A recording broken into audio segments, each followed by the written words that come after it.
Aqui só tem paz. Aqui só tem sorriso, bom vento e bom dia. Aqui a fé faz morada. A alegria anda de mãos dadas com o otimismo. Ouçam agora o capítulo 9 do livro Forças Coeternas, de Eduardo Henriques.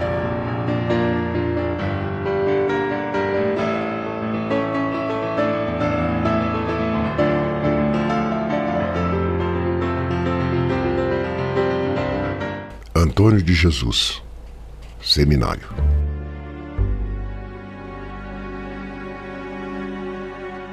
Antônio já se encontra no seminário como orientador espiritual e professor de latim e português. A sua volta àquela casa o encheu de orgulho e sensação de perda e ganho.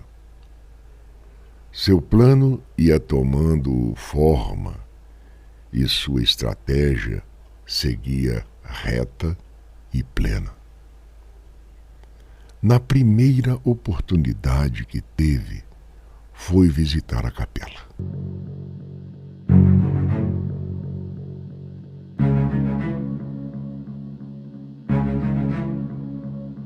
Esperou que todos dormissem e foi lá. Sentou-se no primeiro banco, que ainda era o mesmo, em frente à imagem de Jesus crucificado, que também era a mesma. Os olhos de duas cores sempre lá. Olá, Rei dos Judeus. Lembras-te de mim? Claro que lembra da tua ovelha desgarrada, para não dizer negra. Não vais dizer que ajudaste-me a chegar até aqui. Não, vim sem a tua ajuda. Quem me trouxe foi o ódio. Foi a desventura, a rebeldia, a traição. Se tu és realmente onipresente, deve ter acompanhado minha trajetória no seminário maior, não é? Dos 7 pecados, só ainda não usei um: não matarás. Mas me aguarde, que ainda cumpro mais esse. Quem dera um dia aparecesses fisicamente na minha frente. O mataria sem dó. Mas quanto a isso, um dia teremos um momento, nem que seja simbólico. Dentro de mim morrestes junto com Toquinho. Uma alma pura, ingênua, que poderia ter uma vida inteira de realizações. E os infindos toquinhos da vida, os aleijados, os inocentes. Leva-os todos, sem distinção, não é? Com imparcialidade. Estudei teologia. Quando iniciei, achei talvez que ia me encontrar. Me perdi ainda mais. Me sufoquei ao entender a relação do homem com a religião. Gosto de citar Edith Stein e, ao mesmo tempo, interpô-la. Para ela, a pessoa humana é composta por um corpo vivente, uma psique, que seria a alma, e um espírito. No meio do mundo, o ser humano vive de modo particular, mas ligado a uma estrutura universal. Na base do Estado, identificamos 3 modos de vida associativa: massa, sociedade e comunidade. Continuou ele, como se ministrasse uma aula. Na visão intrínseca do Estado, nos deparamos com 3 aspectos: o espiritual, que é a soberania, o psíquico, que é o povo, e o corpóreo, que seria o território, o que nos leva a crer que o Estado necessita de um território, do mesmo jeito que a pessoa humana precisa de um corpo para viver. O Estado, então, reclama para si uma comunidade estatal, para ser o único modo de vida em comum capaz de abarcar a pessoa humana na sua totalidade na existência. Diz ainda Edith que a soberania está para o Estado, assim como a liberdade está para a pessoa humana. E aonde a igreja entra nisso? Ela quer ser a comunidade que abarca o Estado e toda a humanidade. Precisa explicar mais como a sua igreja quer nos manipular através de apenas 2 letras? Fé? Não compactuo com isso. Prefiro viver sem fé e lutando com minhas próprias capacidades objetivas e subjetivas para chegar onde quero sem precisar recorrer a ti, Jesus. Nesses anos todos, enquanto os outros olhavam para minhas contrições e pensavam que rezava para ti, não, sempre rezei para mim mesmo. Eu tenho meu próprio estado, minha psique e esse território que um dia a terra vai cobrir sem nenhum resquício do que fui, a não ser na mente daqueles viventes que indelevelmente marquei com a minha trajetória por aqui. Para o bem ou para o mal? Os olhos crispados e úmidos de Antônio estavam fixos no crucifixo. Suas mãos suadas e aflitas embrulhavam fortemente as contas de seu terço. Seu rosto vira para nós no canal íntimo e diz: sofro por você que crê.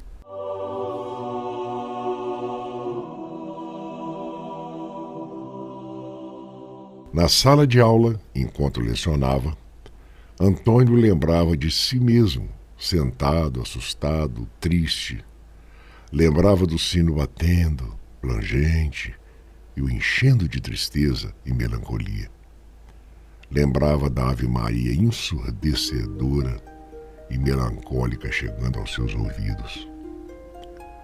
A saudade de casa, uma casa a qual nunca mais voltou e ficou no passado naquele lugarejo que só lhe lembrava fome, miséria e perda.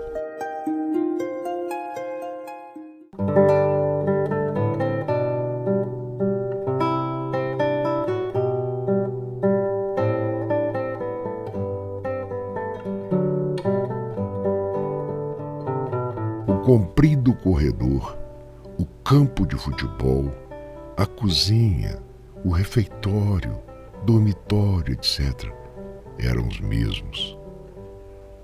Oh, parece que o tempo não tinha passado naquele lugar. O padre reitor era muito saudosista e fazia questão de não mudar quase nada. Como era respeitado na cúria, o bispo apoiava tudo que ele fazia ou deixava de fazer. Como professor, Antônio era rígido, exigente e debochava o quanto podia dos pequenos novos seminaristas. Chegava às vezes às raias do sadismo. Os meninos temiam a sua aula. Ninguém reclamava de nada. Os outros padres e professores não corroboravam seus métodos, mas ninguém interferia, dado o grande prestígio com o bispo na diocese. Chegou então o momento de presidir sua primeira missa na catedral local.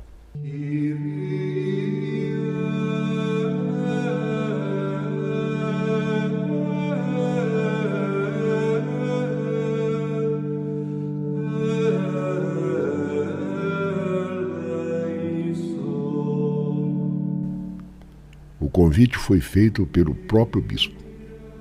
Toda a cidade já conhecia, pelo menos de nome, o famigerado Padre Antônio de Jesus.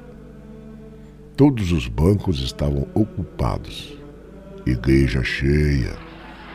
Sua homilia foi arrebatadora, devido à sua revolucionária didática ao mostrar uma posição de renovação da Santa Madre Igreja.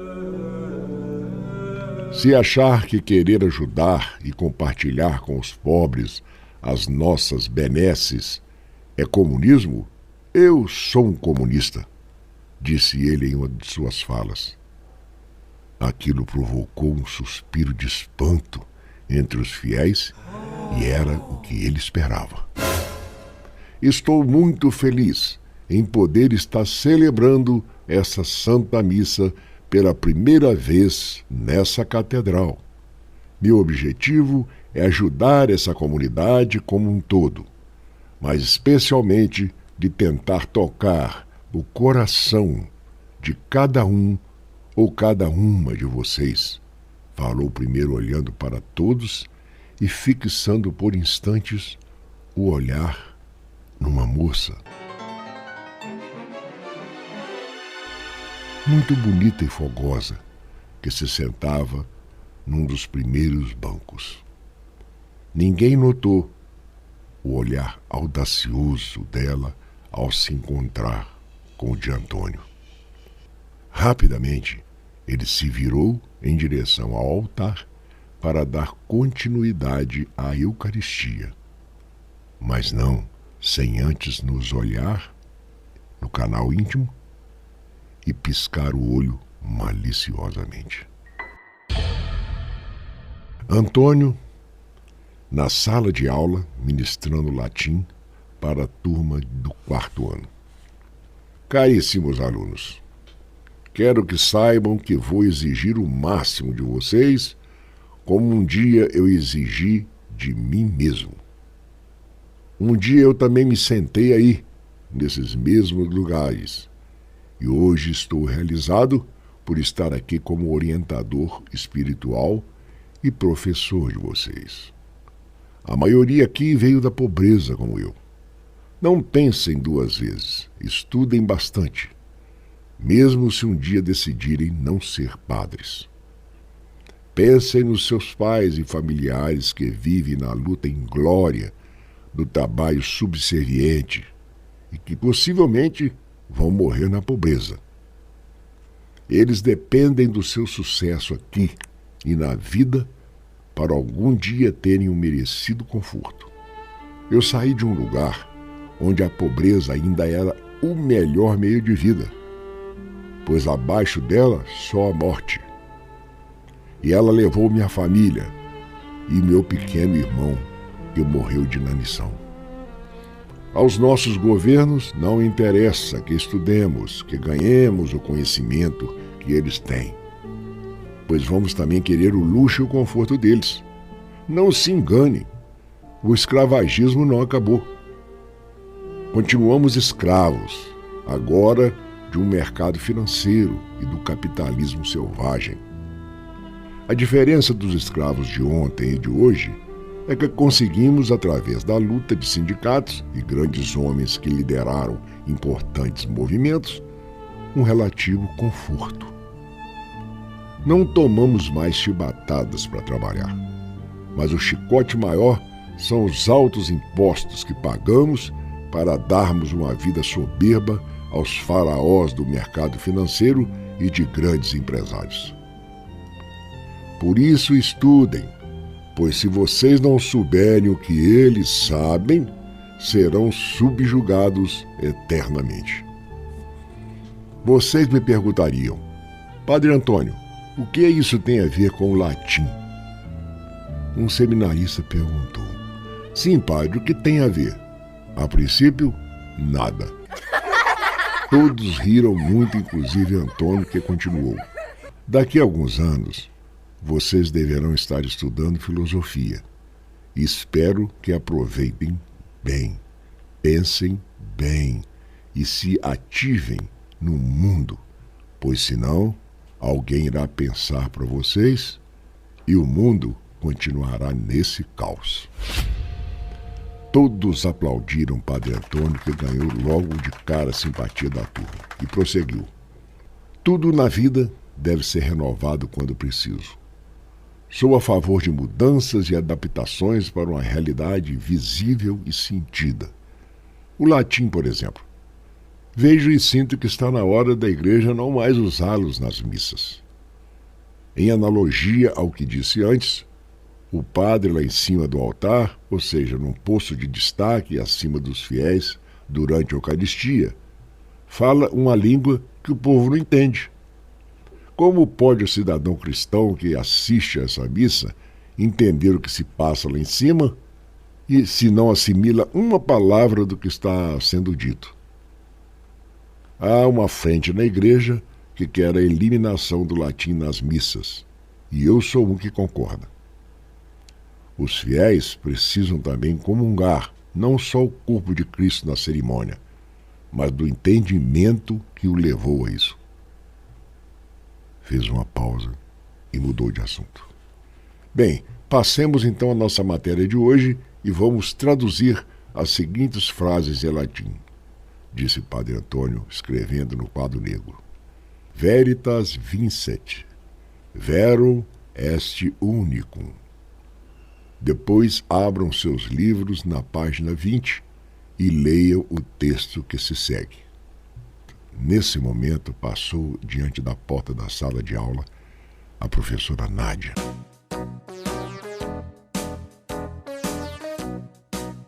Que lecionava geografia. Nádia era a única professora do seminário e, claro, secretamente, musa de todos os seminaristas. Padre Antônio sabia muito bem disso e lembrava-se de seus sonhos eróticos com Dona Ionélia. Nádia lançou um lânguido olhar para dentro da sala buscando o de Padre Antônio, que ele retribuiu com um leve aceno de cabeça. Assim que ela passou, ele saiu discretamente e a alcançou. O corredor estava vazio e só se ouvia os mestres dentro das salas ministrando as aulas.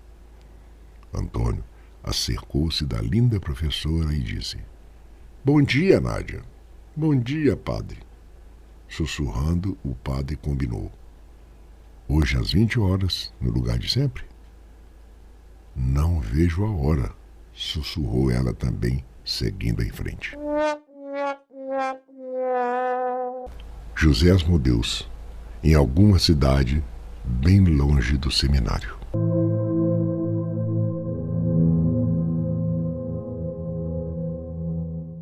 A vida de José era uma conquista atrás da outra. Resolveu vender sua já rede de padarias e investiu tudo no seu escritório de contabilidade, que se tornou o maior da região.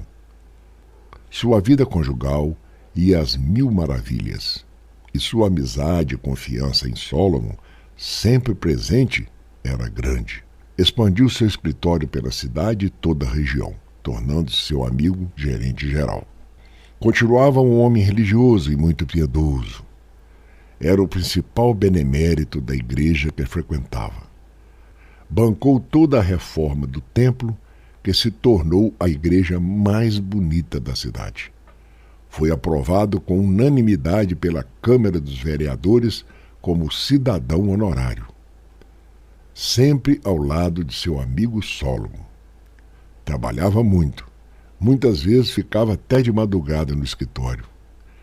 Era um exemplo para os seus funcionários, que por isso também davam tudo de si para que a empresa crescesse sempre. Um dia, chegou em casa mais cedo e encontrou sua Mefista com o rosto ruborizado e interrogou-a. O que foi, mulher? Parece que viu um fantasma. Oh, querido, é que eu esperava ansiosa a sua volta para lhe dar uma boa notícia. Estou grávida. Vamos ter um bebê. Não é maravilhoso? José não sabia se ria ou se chorava. Pegou sua mulher no colo e saiu dançando pela sala como se estivesse num palco de balé. Que maravilha, meu amor! Era tudo o que queríamos, não é? E dançava, e ria, e beijava sua querida Mefista.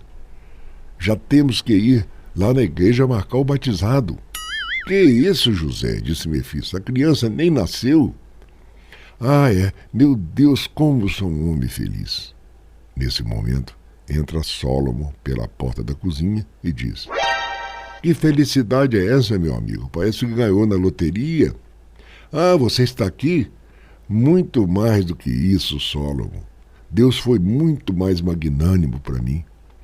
Ganho todos os dias um pedaço de céu quando acordo e vejo que tenho uma mulher maravilhosa e um amigo sincero e leal como você. E agora essa notícia maravilhosa da gravidez do amor da minha vida. Não sou um homem totalmente feliz, Solomon? Sem dúvida, meu querido amigo.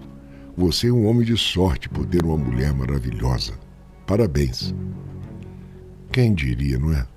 Um dia você me apresentou a essa joia de mulher, lembra?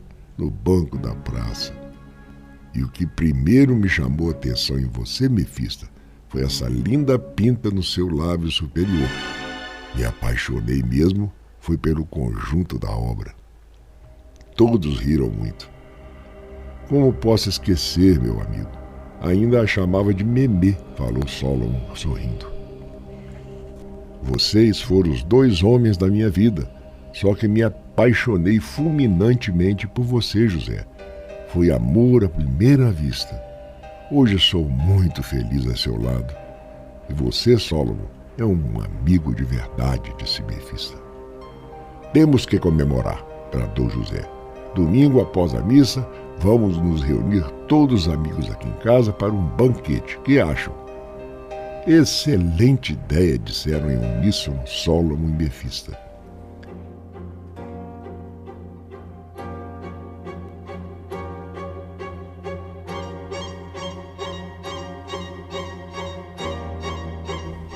A vida transcorria alegre, feliz e próspera para José.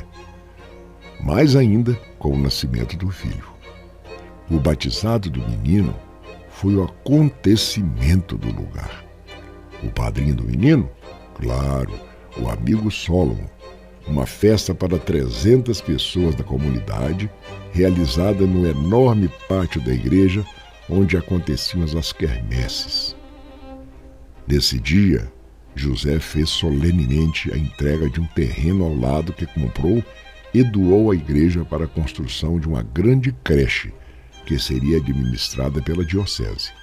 Fogos de artifícios cruzaram o céu em agradecimento a José Asmodeus, que era tratado como um santo.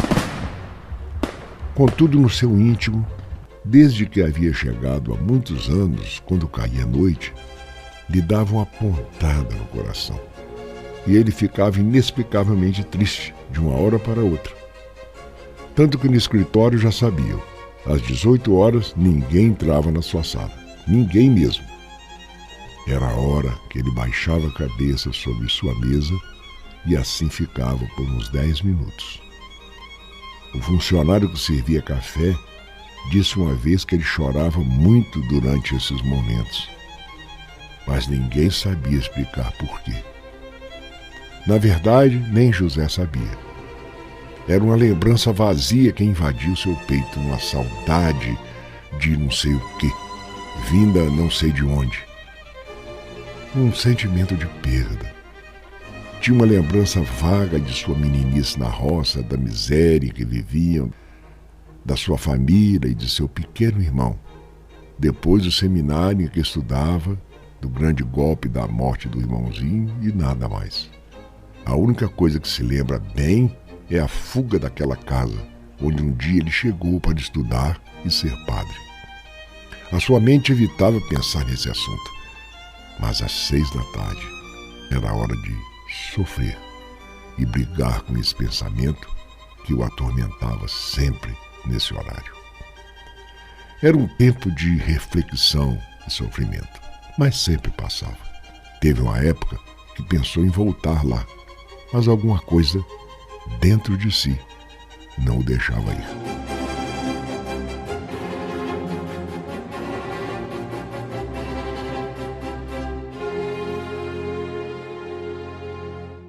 Antônio de Jesus, Seminário.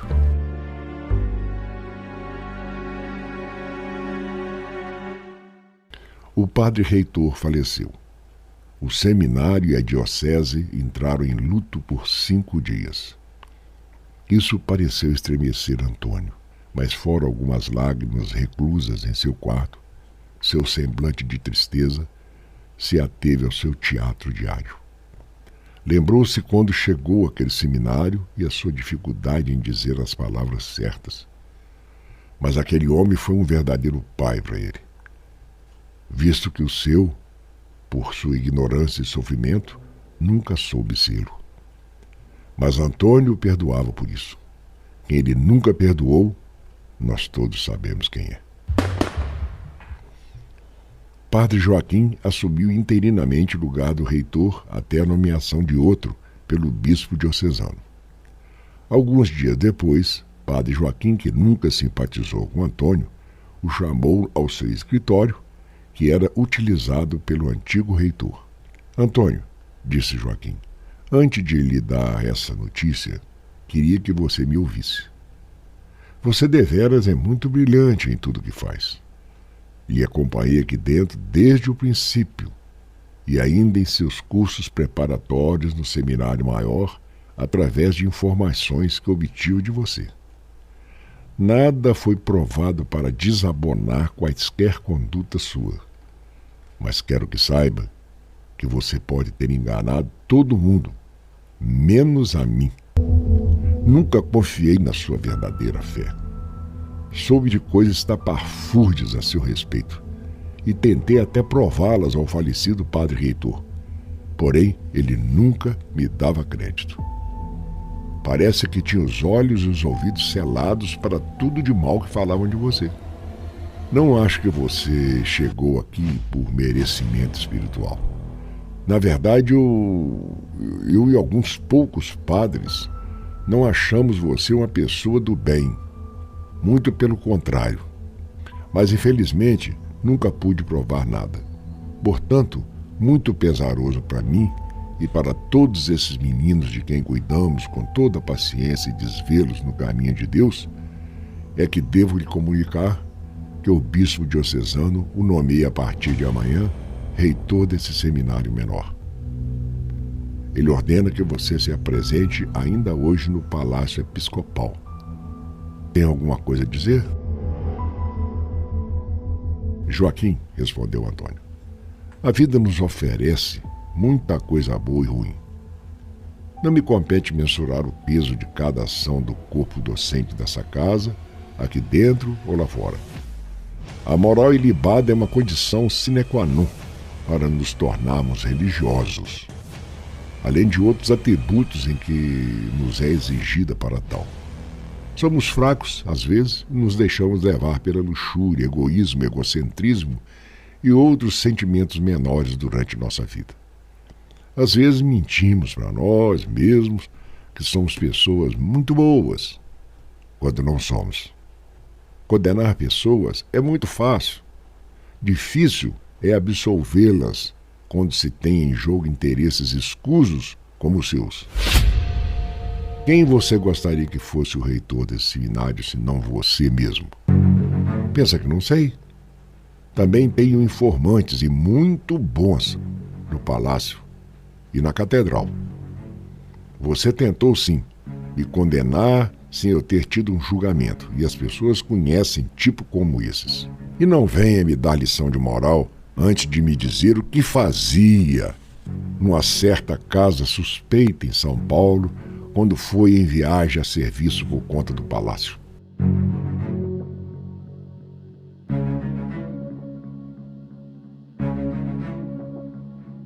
Padre Joaquim enrubesceu instantaneamente e Antônio continuou. E a dona Eleonora, que levou aquela picada de cobra, conhece? Eu sei bem onde ela estava e com quem ela estava no Morro da Boca do Mato. O caso foi abafado, mas um dos protagonistas dessa história eu sei bem quem é.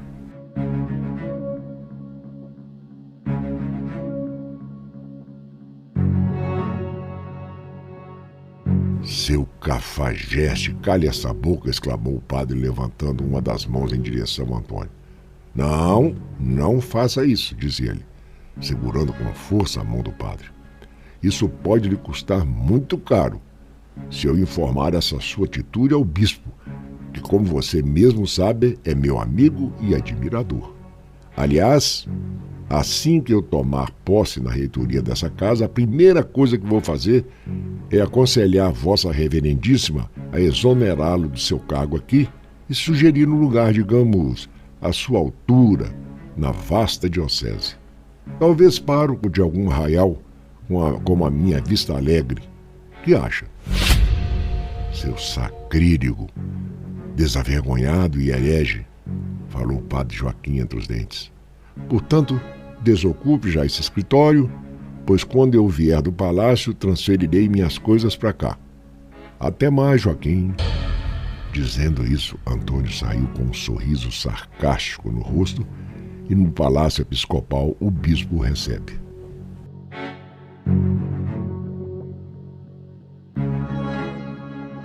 Você já deve estar sabendo do motivo dessa reunião, não é, Antônio? Sim, bispo. O querido padre Joaquim já me adiantou sobre esse assunto, no que fico muito feliz e apreensivo. Me coloco à sua disposição e da Santa Madre Igreja. Gosto muito de sua pessoa, Antônio. Acho que terá um futuro muito grande no presbiteriado. Mas cuidado, atente para os que dizem estar a seu lado. Somos, antes de tudo, humanos e a perfeição é atributo exclusivo de nosso Deus. Siga firme na sua fé, na sua dedicação total a ser um servo fiel e compassivo. Essa missão que lhe estamos oferecendo é inédita. Tive que pensar e me aconselhar com quem de direito para lhe outorgar essa missão de reitor do nosso seminário diocesano. Isso deve-se à sua pouca idade.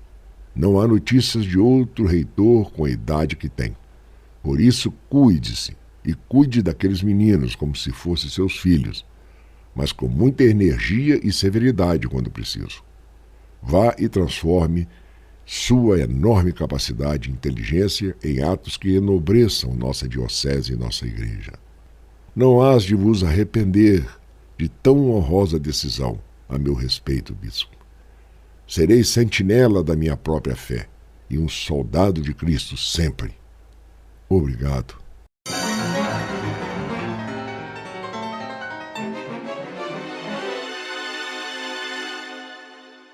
Antônio saiu dali eufórico pensando.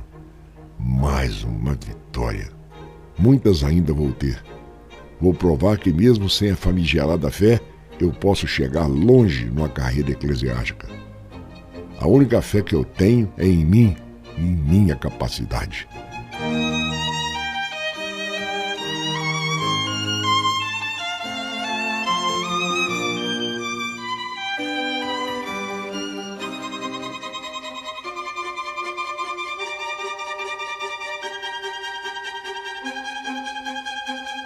Final do capítulo 9 do livro Forças Coeternas. Locução: Eduardo Henriques. Fiquem na paz.